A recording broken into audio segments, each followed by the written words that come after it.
Hello to the world and to the kingdom citizens. I greet you in the precious holy name of Yahshua Messiah, Yahshua HaMashiach, who said in his word, John 8:32, and ye shall know the truth, and the truth shall make you free. Hi, I'm Dr. John Curry, Ambassador Pan-African, and welcome to the Embassy of the Kingdom of Heaven on Earth. If you want to follow this podcast, please subscribe to JC Global Embassy TV 1, ring the bell, and hit the thumbs up button. Today I have another message for you as I continue in this African series dealing with the glory story. I want you to understand that Africans that came from the continent of Africa, which are we and our ancestors, we are the descendants of those great Africans who built world civilizations. Those great Africans who were the first doctor, first multi-genius, the first one to build everything on the planet. We are first man, first woman, first family, first nation, and first builders of ancient world civilization. And the people that follow behind us are many, including the Greeks civilized Africa, shall I say Africa, and Kemet. At that time, it was Kemet. Today they call it Egypt. And we can even add in Nubians. At that time, the Greeks received their civilization from the Africans, the ancient Kemetic people, the ancient Egyptian people. And then it went from the Greeks to the Romans, of which the Romans put the Greeks in slavery. Then from Rome to Spain and all of Western Europe. We're the one that civilized the world. So I want to give you this message, and this message is, as we move on in this series, this message is the Caribbean Triangle in the year of 1512, from Africa to the Caribbean. But note this, it was Kanye West who said that African Americans, or shall we say the descendants of slaves, or even the descendants themselves, did not make a fight against slavery.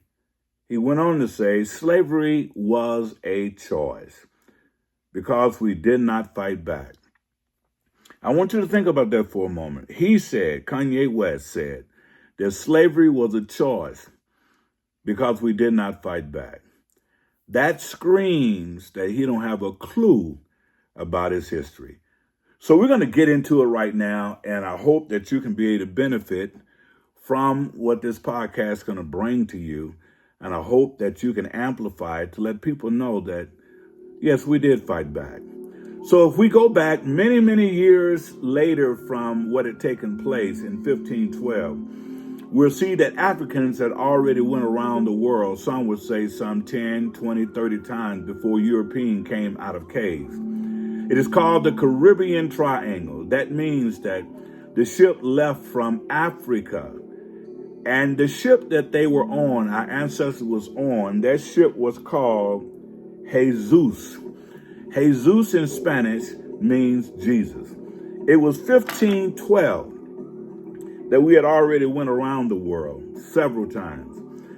In this Caribbean Triangle, we see that the Caribbean islands went all over these islands with slaves on ships. Okay, so the first place they end up going to was Trinidad. Then from Trinidad to the West Indies, to Cuba, to Jamaica, Haiti, Bahamas, and others. When they made their first stop in America, on their way going back to Africa, they went to the Caribbean islands, again, Trinidad, West Indies, Cuba, Jamaica, Haiti, Bahamas, and many others. I wanted to point that out to you so you understand that when we are descendants of slaves, when our ancestors became slaves in America and around the world, I want you to know that on the Middle Passage, in that Middle Passage, those slave ships could hold 292 slaves. 292 slaves. And those slaves, many of them had to be stored in the lower level. And the lower level of the ship could house 130 slaves under the shifts and the storerooms. So you had all of those slaves, a total of 290 slaves on the slave ship. And know this, those ships was going back and forward. If I were to round it up or round it out, I would say that it was 100 years of slave trading. The whole 1600s was nothing but 100 years of slave trading. But I want you to understand this too, especially and particularly for black men. You see, black men, the slaves that we were slaves, we was in the bigger part of the ship. Our numbers was much greater. We was in the bigger part of the ship. The women and children was in the lower part of the ship, and they was not shackled. The women's were not shackled. The children was not shackled. And the reason why they was not shackled is because the slave master and those that was on the ship, the captain of the ship, whenever they wanted to have sex with a slave woman, what they would do is go just pick her up and do what they want to do. Same thing with the children. They would do the same thing with them. And when they got through doing that with them, then they would put them back in their places. But here's where it gets a little bit more fluid, is that many times the captains and those that was on the ship would say things boldly to everybody in front of the slave women. They would say things like, well, we got to make sure that we can keep them because we don't want to lose too many more of them. And because they had schools of sharks following the ship for hundreds and hundreds of miles, because when a slave died or when he couldn't handle the pressure and he jumped overboard, the schools of sharks was following those ships for hundreds and some would even say thousands of miles. Now, the point is that whenever the slave master was losing his grip, meaning that he was not paying more attention to what he should pay attention to, those black women would go down to the place where those male slaves were and let them know that there's going to be an opening coming up soon where you can be able to take the ship over, where you can cause a mutiny on the ship. So I say this to say to black men, stop putting down our black women. They have been with us from the very beginning. They were on the ship too, along with our children was on the ship. Everybody was on the ship, but it was the black woman that had the nerve and had the gall to be able to come and tell the black men when there was going to be an opening, possibly for a mutiny. I think that's important for black men especially to know. Black women have been with us from the very beginning, from leaving the continent of Africa to where we are now, still in America, and now you want to disrespect them. You want to talk to them like they dogs. You're calling them the B word when you should be ravishing them. You should be supporting them, and you should put them in a position of high value woman. And then you wonder why that black women sometimes have attitude. Well, because all of her life, when she's been in America, all of her life on the slave ship, she had to fight. All of her life, she had to do those things that could make her keep herself going. She had to fight. Because many times the black man wasn't around. Many times the black man was in the field while the house woman was in the house with the master. So she grew up. She has come to the point where she knows she has to fight. And if that fight means she has to fight you, that means you should love her even more. Why? Because she's growing and coming out of the fight because she wants you to protect her. So let's go in a little bit more and see. Most of the slaves died on their way coming to America and the other islands. Most of the slaves, as I said before, they had schools of sharks that was following the slave ship. And whenever they jumped off the ship, many of them was being eaten by those sharks. And many slave masters would put basically chains on them when they threw them overboard. And they would put a block of stone on underneath their feet to tie to their feet, and they would go down to the bottom of the sea. It's important for you to know that. There was mutiny on the ship. So for Kanye West and for those that believe we didn't fight, I just want to let you know the fight started on the continent of Africa. The difference is they had guns and we didn't have guns. That's how they brought us to America. They had guns and we didn't have guns. So if you didn't do what they say, they would kill you on the spot. They would shoot you on the spot. And if they shot you on the spot, then you're dead. So many of the Africans understood real quick, I don't want to die. So whatever the master asked them to do, they did, because they was trying to save and preserve their lives and their family lives. So when Kanye West said that Africans did not fight, it was a choice because we didn't fight. That's why we were in slavery. That shows blatantly his ignorance, and anyone else that agrees with that ignorance, that we did not fight. Let me give you some examples of how many times we did fight.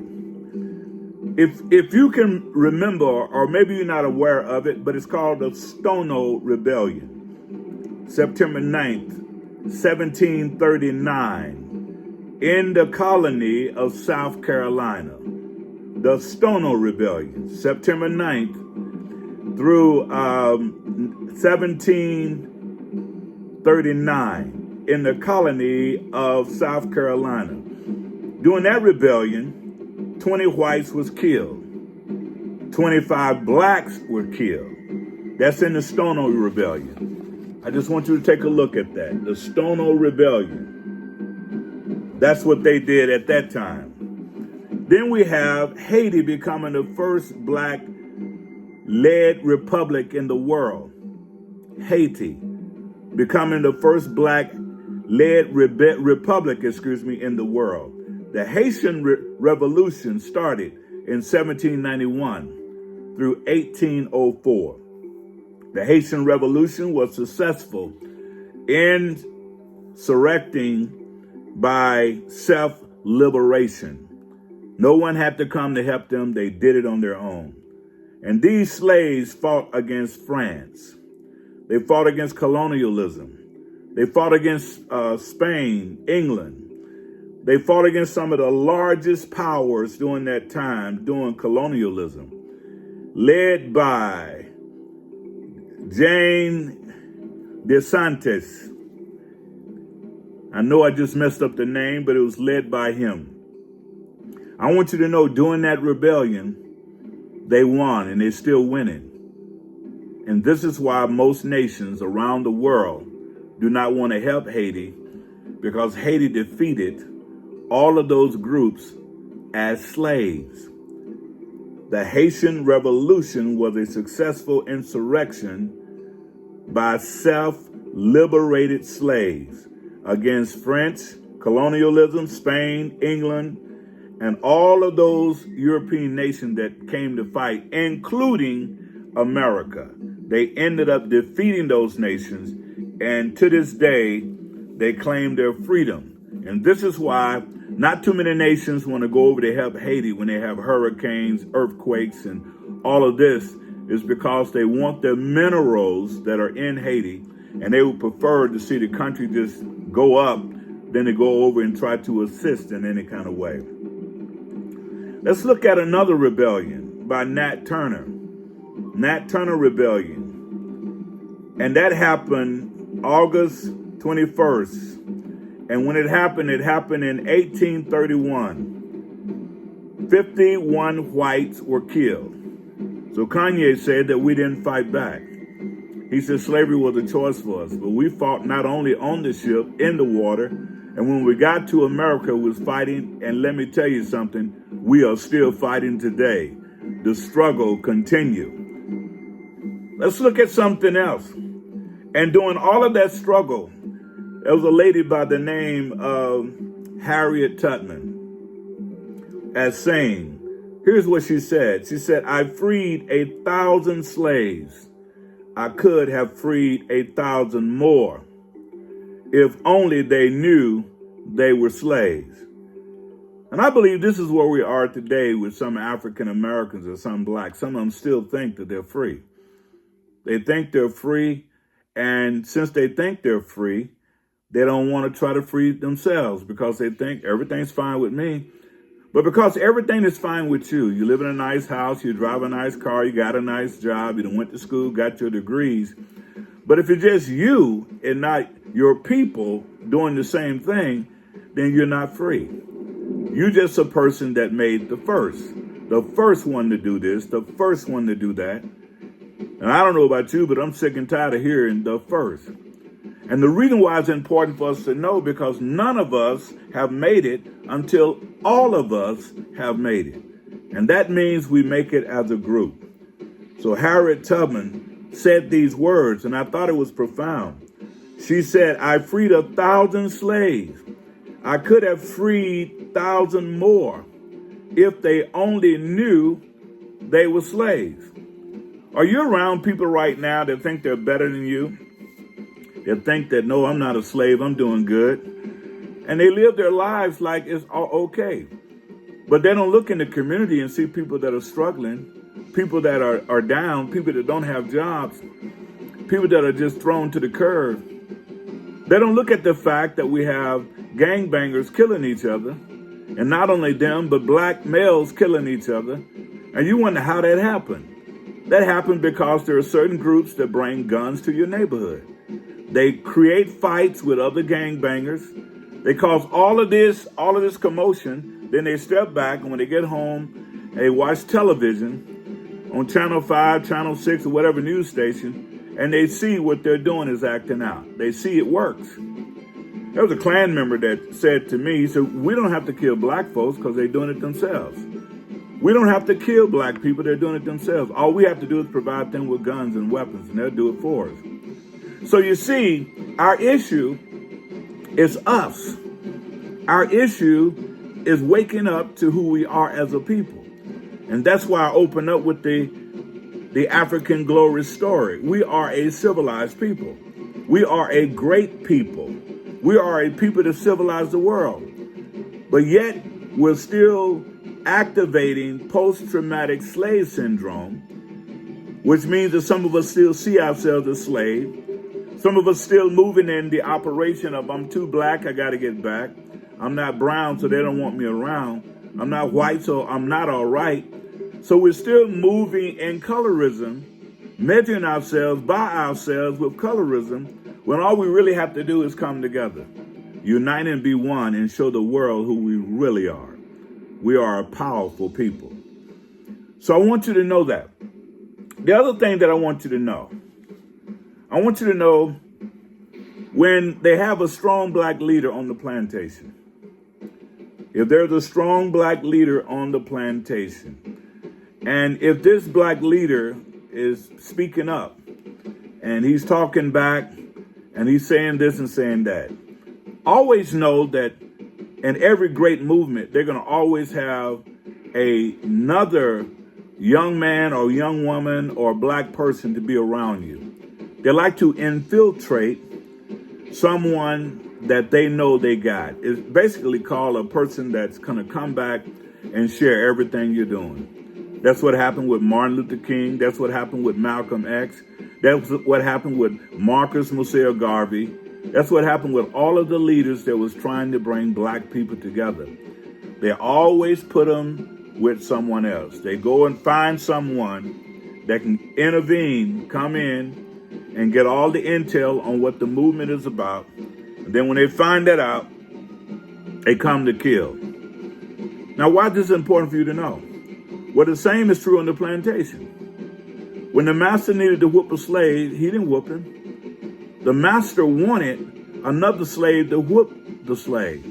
Why? Because when another slave whoop a slave, then the slave don't be mad at the white man. He don't be mad at the white man. Normally what he would do, he'll be mad at the one that whooped him. So that's why strategically, the white man will always find a black informant to be in a group, be it with the Black Panthers, be it with the Nation of Islam, be it with whatever group.